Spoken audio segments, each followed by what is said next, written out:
इंसान तय करता है दुख क्या है, ईश्वर नहीं। एक खुशहाल परिवार जिसमें माता पिता, दादा और भाई बहन थे, उन्हें अपनी खुशियों पर नाज था। एक दिन ऐसा आया जब पिता ने छोड़ दिया।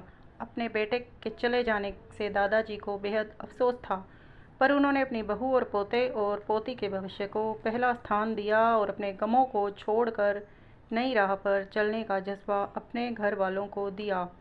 लेकिन एक साल बाद ही उनके पोते की एक दुर्घटना में मृत्यु हो गई। यह वक्त बहुत गंभीर था, पर इस वक्त में भी दादाजी और उनकी बहू ने संयम से काम लिया। घर की बेटी की ओर ध्यान देते हुए आगे बढ़े। समय के साथ ढलती उम्र के कारण दादाजी ने भी विदा ले ली। अब घर में बस माँ और उनकी बेटी थी। एक खुशहाल परिवार बिखर गया था। अब बेटी बड़ी हो रही है, जिसके जीवन में अहम फैसले उनके सामने हैं, पर मन में उदासी और बेचैनी है।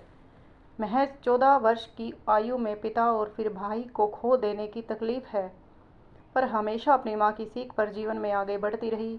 हमेशा एक हंसता हुआ चेहरा लिए ही उसने अपने जीवन को गले लगा रखा था। एक दिन अकेलेपन के बांध टूट गए और उसने भरी हुई आंखों से अपनी माँ से पूछा, माँ, आप हमेशा कहती हो कि हमारी ज़िंदगी बहुत अच्छी है, दुनिया में बहुत तकलीफ़ हैं, पर हमारे साथ ईश्वर है। लेकिन मुझे तो यह नहीं लगता। एक एक करके सब चले गए, आज केवल उनकी यादें हैं।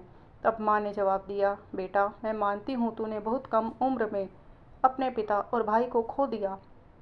तुझे उनकी कमी महसूस होती है, पर बेटा, तेरे पिता ने इस तरह की व्यवस्था की थी कि हमें कभी किसी के आगे हाथ नहीं फैलाना पड़ा।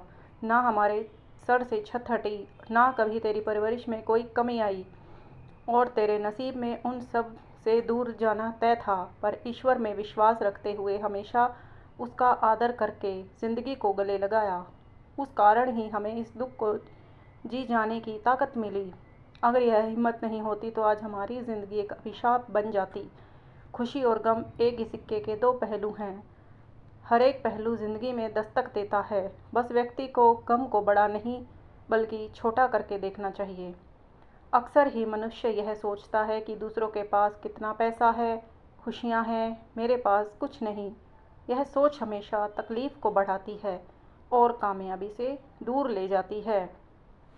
कहानी पसंद आए तो लाइक और चैनल को सब्सक्राइब करें। धन्यवाद।